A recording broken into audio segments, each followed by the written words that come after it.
صحیح بخاری میں حضرت جریج کا ذکر فرمایا کہ جریج نفل پڑھ رہے تھے، ماں نے آواز دی، وہ آ نہیں سکے، نماز میں تھے، ماں ناراض ہو گئی، اس نے ہاتھ اٹھا کے کہا اللہ یہ اتنی دیر تک مرے نہ جب تک کسی بری عورت کا منہ نہ دیکھ لے۔ کسی اور کی دعا کے لیے سند نہیں ہے کہ وہ تیرے حق میں ضرور قبول ہوگی، لیکن ماں باپ کی دعا کے لیے میرے نبی پاک نے سند بیان کی ہے۔ سید عالم صلی اللہ علیہ وسلم فرماتے ہیں جب بھی ماں باپ اولاد کے لیے ہاتھ اٹھاتے ہیں رب ضرور قبولیت کا شرف عطا کرتا ہے۔ تو جہاں سند موجود ہے نا، کچھ افتتاح باجی سے بھی کرا لینے چاہیے، کچھ کام شروع کرنے سے پہلے صرف اماں سے ہی دعا کرا لینی چاہیے، یہ والا افتتاح بھی بڑے کام کا ہے کیونکہ یہاں سند بیان کر دیا میرے نبی کریم۔ تو جناب جریج کی ماں ناراض ہو گئی، کہنے لگی اللہ اس نے میری بات نہیں سنی۔ اب تھے تو وہ نیک، لیکن رب کریم کی حکمت کا تقاضا ہے، ماں کی دعا کو بھی قبول کرنا تھا، اللہ نے آزمائش میں مبتلا کر دیا۔ والدہ تو چلی گئیں، وہ ایک خیمے میں، ایک کٹیا میں، ایک جھونپڑی میں عبادت کرتے تھے، اللہ کو یاد کرتے تھے، رب رب کرتے تھے، اور لوگ ان کی بڑی تعریف بھی کرتے تھے، لوگ ان کے ارادت مند بھی تھے، عقیدت مند بھی تھے، اہل محبت بھی تھے۔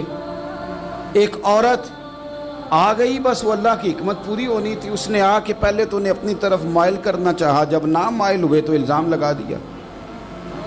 یہ ہمارے دور کا تقاضا ہے، لوگ پہلے آپ کو اپنے حق میں قائل کرتے ہیں، اپنی فرما برداری میں لانا چاہتے ہیں، اگر آپ نہیں آتے تو پھر وہ آپ کو مجرم قرار دے دیتے ہیں، یا میرے ساتھ چل ورنہ پھر میں تیرے خلاف پراپیگنڈا کروں گا۔ دو ہی باتیں، پہلے اس نے قائل کیا، جب جناب جنیج قائل نہ ہوئے تو اس نے قریب ایک چرواہا تھا، اس چرواہے کے ساتھ جا کے منہ کالا کیا، مقررہ وقت پہ بچہ پیدا ہو گیا۔ لوگوں نے کہا کس کا ہے؟ کہنے لگی اس خانقاہ میں، اس حجرے میں عبادت کرنے والے کا ہے۔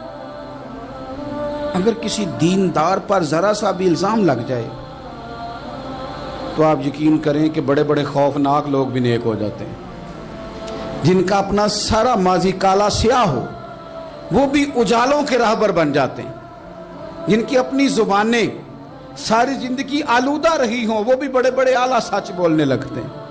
اعلیٰ کچے میرے مکان کی دیوار کیا گری، لوگوں نے تو میرے صحن میں رستے ہی بنا لیے۔ بڑے لوگ آ جاتے ہیں پھر بڑا کچھ کرتے ہیں اور بڑے بڑے خوفناک جملے کستے ہیں، بس کو نقطہ جو ہاتھ آ گیا ایسا جیسے گرنے کا انتظار کر رہے تھے۔ اب جناب لوگ اٹھے، احتجاج شروع ہو گیا، شور پڑ گیا، یہ بابا بڑا نیک بنتا تھا، نفل پڑھتا تھا، عبادتیں کرتا تھا، دیکھو اس کا حال کیا ہے کہ اس نے ناجائز بچہ پیدا کیا۔ بغیر تحقیق کے میں کہہ چکا ہوں کہ الجھے الجھے بکھرے بکھرے روز و شب دیکھے گا کون، لوگ تیرا جرم دیکھیں گے سبب دیکھے گا کون، لوگ تیرا جرم دیکھیں گے سبب کوئی غور نہیں کرتا کہ وجہ کیا تھی۔ او بھائی کچھ تو مجبوریاں رہی ہوں گی، یوں ہی کوئی بے وفا نہیں ہوتا۔ الزام لگا دیا، شور ہوا، احتجاج ہوا، دنیا اکٹھی ہوئی، ان کا انہوں نے اجرا گرا دیا، مارا بھی، پیٹا بھی، ایک نیک آدمی کو بدنام بھی کیا، برا بھلا بھی کہا، گالیاں بھی دی، جو کر سکتے تھے کیا۔ اب جب سزا دینے لگے نا تو جناب جریج کہنے لگے تھوڑی سی اجازت دیتے ہو، مار تو تم نے دینا ہی ہے۔ کہا جناب ٹھیک ہے دیتے ہیں۔ انہوں نے کہا صرف 2 نفل پڑھنے ہیں۔ اب وہ نفل پڑھ رہے تھے تو لوگ اس وقت بھی کہہ رہے تھے فراڈ ہی کر رہا ہے، دھوکہ ہی دے رہا ہے، چونکہ ذہن بن گیا نا، بدگمانی آ گئی۔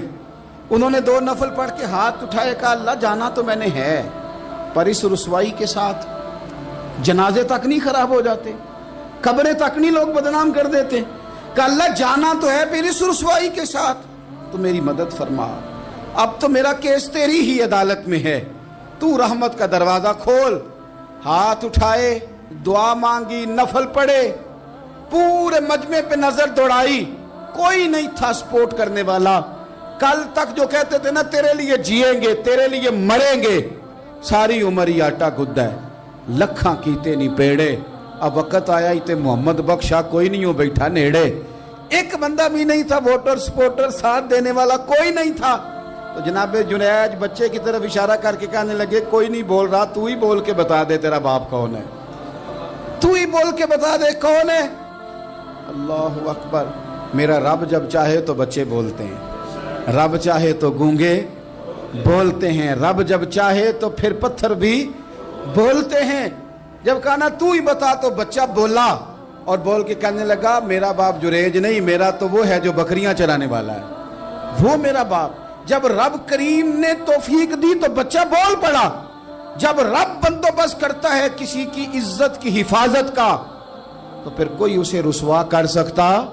یاد رکھنا، جب رب محافظ ہو تو پھر لوگوں کا پراپوگنڈا وہاں کچھ کر سکتا؟ لوگ کئی دفعہ بڑا گہرا جال بنتے ہیں، سازش کا رنگ بڑا گہرا ہوتا ہے، عام سادے آدمی اس کو سمجھ نہیں پاتے، اس پراپوگنڈے کا حصہ ہو جاتے ہیں، انہیں پتہ ہی نہیں چلتا یہ بات دراصل کیا کی جا رہی ہے۔ یہ کتنی گہری حسد کی آگ ہے جس کو لوگ بغض کے ساتھ ہوا دے رہے ہیں، اپنی عداوت کے ساتھ اس کو زیادہ جلا رہے ہیں۔